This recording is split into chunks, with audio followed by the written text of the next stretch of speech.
Welcome to The Church Planter's Life, a podcast exploring the possibilities and pain of starting a missional incarnational church. This podcast is a resource of the V3 movement.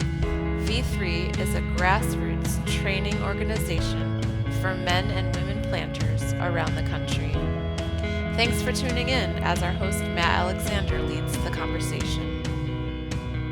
Hey, welcome to the Planter's Life podcast. I'm Matt down in Miami, and just a reminder, this podcast is powered by the V3 church planting movement at the v3movement.com.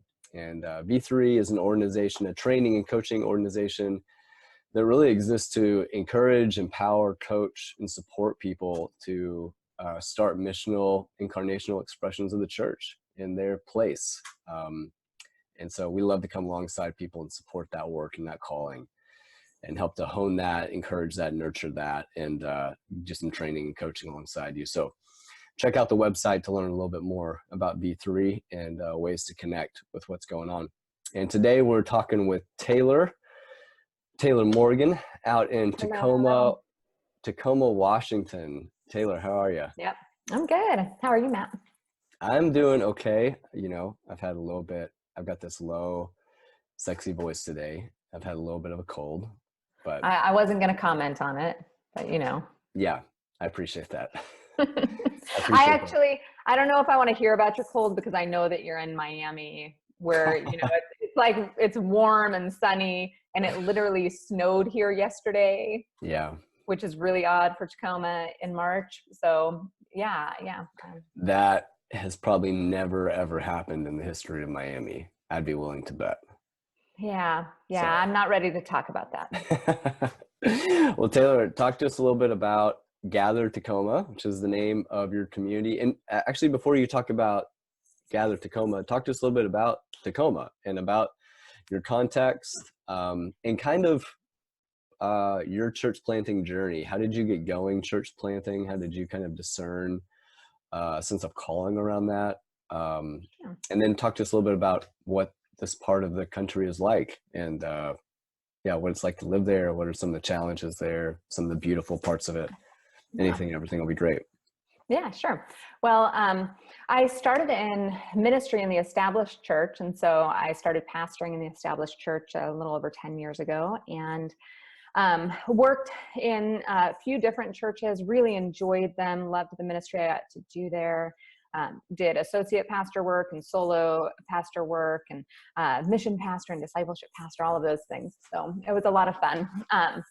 And then eventually was called to serve a church up here in Tacoma. My husband and I had been in San Diego, beautiful, wonderful, warm San Diego. So we really enjoyed it down there. We're both from LA. Okay. So, but we visited the Pacific Northwest and loved it up here. It's so beautiful. So we decided to go ahead and, make the move up here.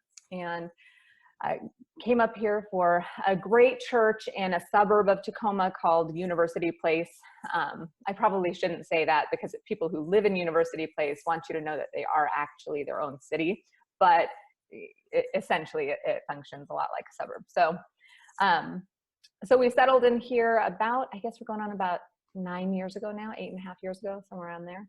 And Tacoma is really a great city. It has a few different nicknames. One of its first nicknames was City of Destiny when it was first being, built and populated and stuff like that. But then over time, as it developed its character, it became known as Grit City. And I think that's actually really indicative of Tacoma now. It's kind of this, up and coming city that has a lot of personality. It's very, like a lot of the Pacific Northwest, it's got a very pioneering spirit about it, which also makes it a very independent place. People exercise a lot of independence, and that can be true relationally and socially as well. Yeah. So, but there's also just a kind of get it done spirit, like people are going to do what they want to do and have fun doing it. So those are some of the things I appreciate about Tacoma. And then it's a little quirky too. We have a lot of, we have an art scene that maybe if you don't live here, you don't necessarily know about. So we've got some artists that do really creative things that create community in Tacoma. There's an organization called Beautiful Angle that prints these just gorgeous posters, and they hang them up all over the city for people to go on a scavenger hunt and find. So if you find a Beautiful Angle poster hanging somewhere, you are welcome to take that down. So they do that, you know, every, you know, couple of months, about, you know, 2 or 3 months. So, and then we have Tacoma Rocks, which is like a rock painting organization, and they hide rocks, and then they do something called Monkey Shines, where they make these glass balls. We have the Chihuly Museum here, just like a glass maker. Yeah. They make beautiful glass ornaments, and on Chinese New Year or Lunar New Year, they hide them all over the city in the parks and stuff. And people go out and they search for these balls and ornaments and rocks to find. So apparently Tacomans like scavenger hunts. That's what I just figured that out. But, I guess so. Yeah, that seems to be a particular part of the culture, doesn't it? Yes, yes. If you like scavenger hunts, move to Tacoma. Should come hang out in Tacoma. Yeah, that's cool. So okay, so you guys, you and your family have been there for 8 or 9 years now. You've been serving, working in different established churches during that time. So what led you from kind of that sense of calling to actually starting a new church in Tacoma? Yeah, that's a great question. You know, I really, having served in the established church for several years, I started to, and having served larger churches, especially that had a lot of resources, we could do a lot of different things. You would think that we would have, you know, something of a corner market on discipleship, but discipleship proved to be elusive just over and over again.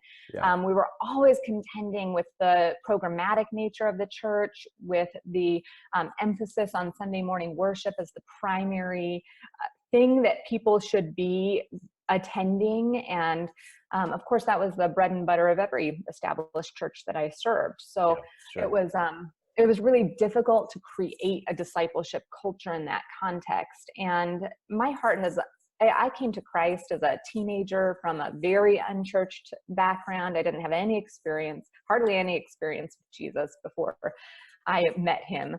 And so my heart's just always been for people who were far from Jesus, people that might have been unchurched completely, or people that were de-churched. So as a woman in the church, especially when I started exhibiting teaching gifts, and I was in a pretty fundamentalist church to start with, like I experienced some of that church hurt, you know, and ended up leaving my first community and leaving the church itself for about a year.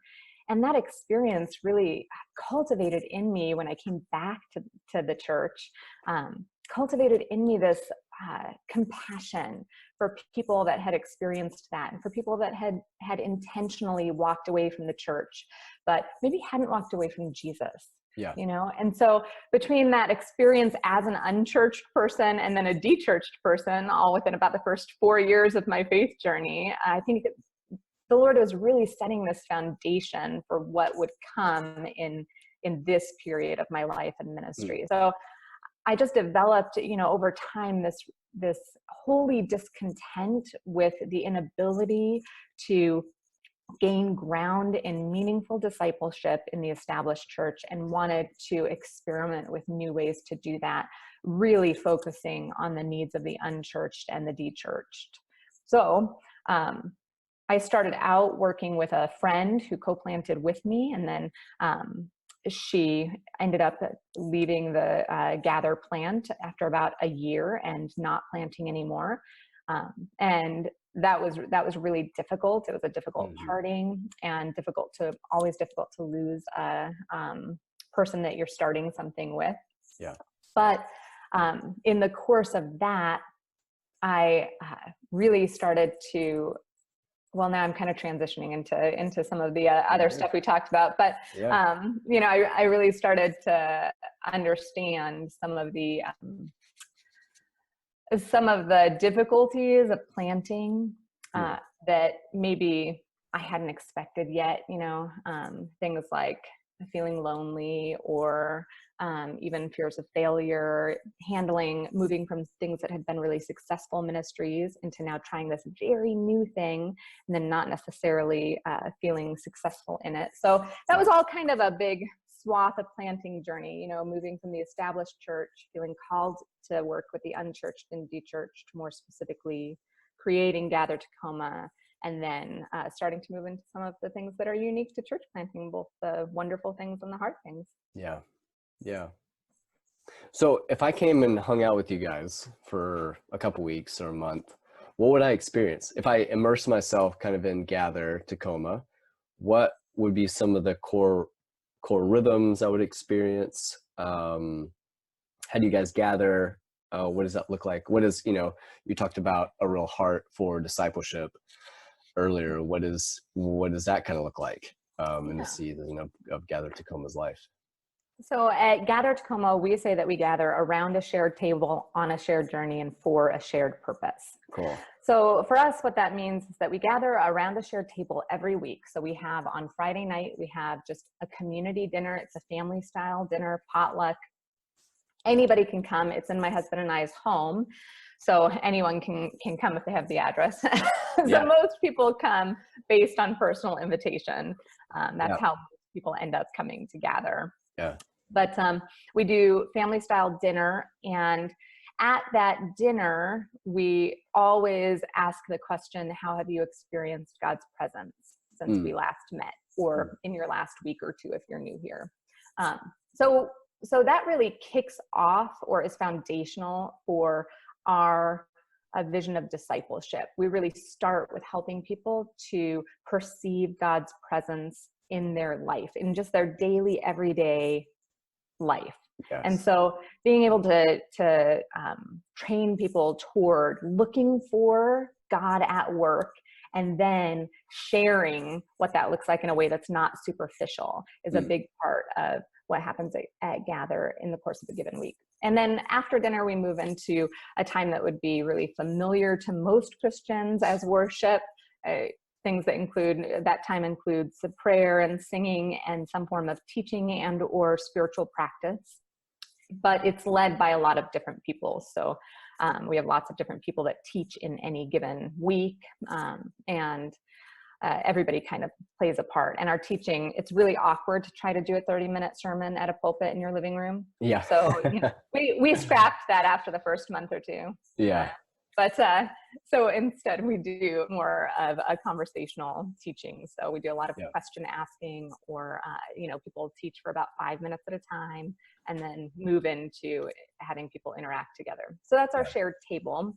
And then our shared journey is both about recalling together how God is at work in our life, and then living that out together as well. So we make space for people who have a lot of questions, people that are anywhere on a faith journey. You don't have to be a Christian to be comfortable at Gather on a Friday night, or in relationship with Gather in some of our other venues. We really want to be on a faith journey together and make space for people wherever they're at. So we do a lot of interacting around people's questions. That's why the table is central for us. And then we try to live life together in some meaningful ways, being involved in each other's homes. We're not geographically centric. So right now we have people coming from as far as 25 minutes away or so. But if people live close to each other, like we have a couple families that each live in one particular neighborhood or another particular neighborhood, we really try to encourage them to connect throughout the week together and live their life together. And then really engaging in loving their neighbors on that journey as well. And that's part of our shared purpose. We're for the good of our neighborhoods, and we're for the good of our cities. So we make a big deal about what it means to love your neighbor at Gather, your domestic next door neighbor, literally the people that live around you. We really want people, as a first step of discipleship, really, to start interacting with their neighbors, getting to know them if they don't already, and then being intentional about being in their neighborhood. So from there, we look at ways how ways that we as a larger community can interact with our greater Tacoma community. So we have a relationship with our local YMCA, and we do a lot of stuff with them. Okay. And then we also have some relationships with other organizations at different places in our city that we work with to connect with the needs of the city. So, Yeah. Very cool. Yeah. Very cool. Very It's a lot cool. of fun. How's that worked? So you guys are doing a few things that are pretty like unconventional, right? Yeah. Like Yeah. when it comes to like kind of traditional church, and like in our training, the B3 training, a lot of times we kind of talk about seeing the church through kind of a movemental perspective, more fluid, more kind of dependent on relationships Mm-hmm. for the kingdom to spread and grow and multiply. So we kind of like compare and contrast it from like a church's movement to church's industrial complex, where, you know, the industrial complex kind of in a nutshell, where a lot of things are kind of focused around having resources, having, Mm-hmm. you know, financial resources, space resources, of building programs. And the focus is kind of on like trying to build this thing rather than to kind of spread and relinquish this thing. So I guess my question is, you know, some of what you guys are doing, you're gathering in home, you're gathering even on something like we're gathering on Friday nights. We're not even meeting on Sunday morning. And for a lot of folks, that's like a pretty big paradigm shift, you know. Mm-hmm. How has that, where have you guys experienced in trying to embrace something that's a little bit more movemental? Where have you experienced joy in that? And where have you experienced some pain and frustration in that? Yeah, we do a lot of things that are unconventional. And I don't think I realized when I started how much that would be true, you know, like, and I love to experiment. It's just one of my favorite things. And I'm a person that loves change, but, you know, most people experience change as pain. So I always have to remember that, right? Like, I'm excited for change, but the vast majority of people this is going to be painful for. So, so I think one of the hard things, you mentioned Friday nights, you know, one of the hard things has definitely been helping people to understand that what we're doing counts. It counts as your church community. You know, we're trying to shift people from going to church to being the church, right? Yeah. And a big part of what's hard about that is that people are so used to going to church on a Sunday morning, attending this 1 hour service and saying, I went to church. Yes. And when they come here, even though we do many of the same types of things, you know, even if we're doing them a little differently, we do many of the same types of things. It doesn't feel like they can now say, I went to church, because they went to what felt like a family dinner. They experienced God. They experienced community, but it was just different enough to be a little uncomfortable in that regard. So that has been a difficulty, is helping people understand that this is what it looks like to be the church in this context. Yeah. Not the only way to be the church, but this counts and is a valid form of worship, right? And that was hard for me, to be honest. When I first started, I only had one experience of one type of gathering. And so I asked, as we were doing these things, I was constantly asking, gosh, Lord, is this valid? Is this a valid expression of worship? Is this a valid form of community? And my imagination was just pretty small for what church could look like. So a big part of my journey personally has been feeling my imagination be enlarged, right? And so that's part of the joy of working with people who come in and struggle to see this form of church, of being the church, as valid, but then watching their imagination be enlarged for what God can do in this type of community that they just haven't ever experienced before, or have had a very limited experience of. So some of the other joys and challenges, you know, I think that it's difficult it's messy. all of it's messy, right? And I think anybody who's planted a church knows that this is just a really messy business. Yeah. I've heard a lot of, I grew up in my leadership journey in the church, kind of with the ethos that you're not friends with your parishioners, really. At least you're not great. They're not your best friends, you know. You really want to make sure that, you know, someday you're going to leave that church and you're going to be okay. You're not going to lose your entire community. So there was this professional distance, even among the people that I loved. So here, I would say that these are both some of my best friends and very much my family. Yeah. So, but we still have the same relational struggles that you would have in any relationship, right? And so there's been, you know, friends that have left or chosen to do something else, and that's been hurtful for people in our community to feel like they're losing, you know, a connection with someone they felt like was family. Yep.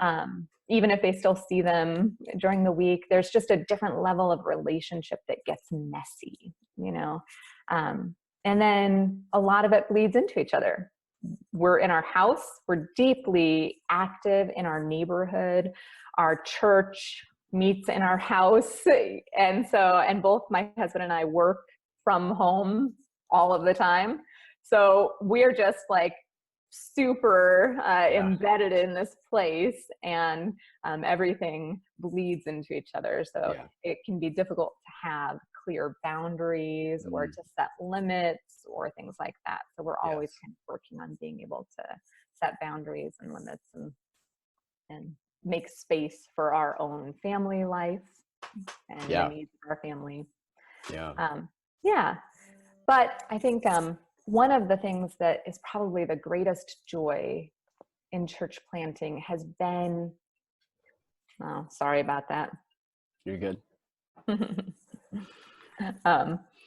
One of the things that's been the greatest joy has been watching people live into a kind of leadership that they hadn't ever experienced before. And so, you know, I'm a Presbyterian pastor by denomination, and we're very connectional, and we really do place a high value on making sure that multiple people in the church are leading in many different ways. But like APEST was completely new to me coming into church planting. Right. I had read a little bit about it in seminary when I read an Alan Hirsch book. When I read Forgotten Ways, I think that might have been my first introduction. But other than that, you know, it had been 10 plus years and it was completely new to me. So having the opportunity to see people realize their giftedness and then live into it in really organic ways is one of my greatest joys. One of the ways I've seen that even just recently was yesterday we were at our local Y for Ash Wednesday, and it's such a joy to get to take this service and liturgy that for years I experienced within the confines of the church and to bring it into this public space, this unexpected public space. It's our second year doing it, and our Y puts us like in the dead center of their lobby each year now. And so, you know, they're not putting us up in the chapel or off in a little side room or anything like that. They intentionally put us where like every person that walks in makes eye contact with us. Wow. And we love it, right? So I had several people from Gather come and be there throughout the day to pray with people, to bless them, to mark them with ashes if they wanted that. And it's such a beautiful thing to watch these people that I'm doing life with that are exercising their gifts interact with people that are hanging out at their gym and taking their kids to ballet and, you know, playing basketball, and then coming and having a profound experience of God in the middle of the why. And just to be able to facilitate that and to help that come into being is such a great joy for me. So cool. Yeah. And of course, you can't do that without other people making a way, right? So for me, we have a neighbor who works at the Y, and he is a person of peace for us. Yeah. he, made that connection available to us and helped create that space. And, without these people, we wouldn't be able to have those opportunities. Yeah. Yeah. No. I love it. Okay. So here's well, my next to last question is, how would you encourage someone who is starting to think about possibly starting something, is starting to maybe sense a heart or call towards their neighborhood or towards a network of people in their city? Maybe they've already built some relationships there and they're starting to sense a call to really live more intentionally on mission, maybe even gather a few others to help them do it. How would you encourage them? And specifically, how would you encourage a woman who's doing that? I think that if I think about what I wish maybe I had done before starting this, I wish I had dug more deeply into other existing plants and even other resources more intentionally. I really wish I had visited a lot more church plants, to be honest with you. Like, that would be the number one thing. If I could go back and do it again, I would say I want to visit so many church plants before I start doing this, just because it's a great way to gain a larger imagination for what the church looks like, and really a simple way to do that too. So if you came from a background like mine, where you only had a fairly limited experience, I think that can be transformational for you. I probably wish I would have read more widely before coming into doing this. So I felt in our first year, I felt like I was doing a lot of catching up.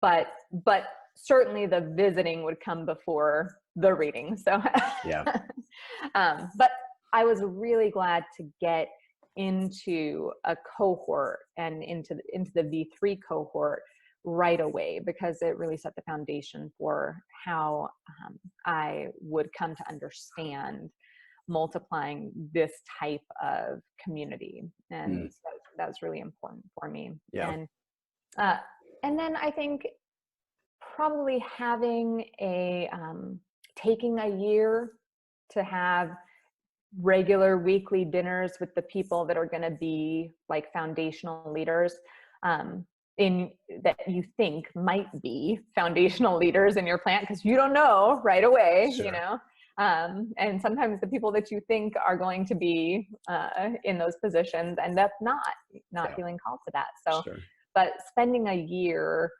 having that weekly rhythm and being, full disclosure, like, I want to experiment with this together, because I think we have the potential to, to envision something new for the kingdom. I think that would be really helpful as well. We brought a core team together initially, and I think we met as just a core team for like 2 months, 3 months before starting Friday night gatherings. And that was too short a time. We should have done it for a lot longer. But thank you, Jesus, it worked out. So yeah.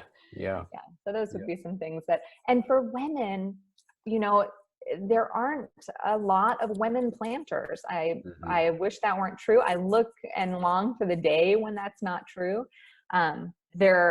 When I came into ministry as a woman pastor, certainly I was in a minority.